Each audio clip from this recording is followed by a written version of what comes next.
गर्भवती तनिषा भिसेंच्या मृत्यूस दीनानाथ मंगेशकर हॉस्पिटलच जबाबदार। 5.5 तास गर्भवती महिलेवरती उपचार केले नाहीत। राज्य सरकारच्या चौकशी अहवालात स्पष्ट उल्लेख।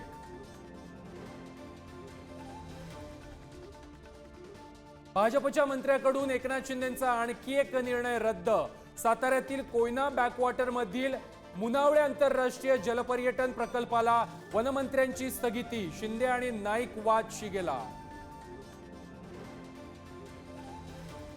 चंद्रपूरमध्ये भाजपमधील अंतर्गत गटबाजीत सवाट्यावर। भाजपच्या वर्धापन दिनी सुधीर मुनगंटीवार आणि किशोर जोरगेवारांचे स्वतंत्र कार्यक्रम, तर भाजपची काँग्रेस होऊ देऊ नका, शोभा फडणवीसांच्या कानपिचक्या।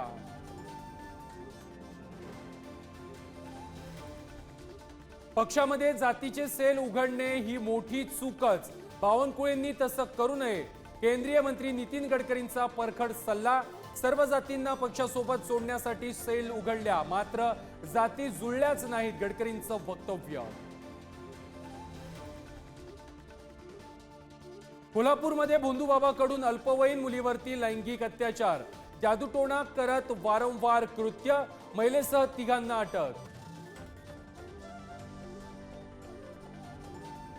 मंदिराबाहेर खेळत असताना अंगावर झाड पडल्यानं 3.5 वर्षाच्या मुलीचा मृत्यू। वर्ध्याच्या आर्वीतील घटनेनं गावामध्ये हळहळ। मशिदीवरील अनधिकृत भोंग्यांविरोधात मोहीम उघडणाऱ्या किरीट सोमय्यांना धमकी।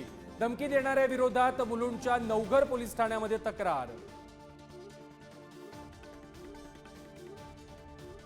सिंधुदुर्गमध्ये पावसामुळे आंब्याचा दर घसरला। 600 ते 1000 रुपये डझन भाव। नागपूरमध्ये बैंगनपल्ली आंब्याची आवक वाढली। भारतीय शेअर बाजारामध्ये मोठी पडझड। सेन्सेक्स 3200 अंकांनी कोसळला। निफ्टीतही 1100 अंकांची घसरण। डोनाल्ड ट्रम्प यांच्या टॅरिफ धोरणाचे परिणाम। सोन्याच्या दरामध्ये सलग 3ऱ्या दिवशी घसरण। सोन्याचा आजचा दर 88,600 रुपये प्रति तोळा। 2,700 रुपयांची 3 दिवसांमध्ये घसरण।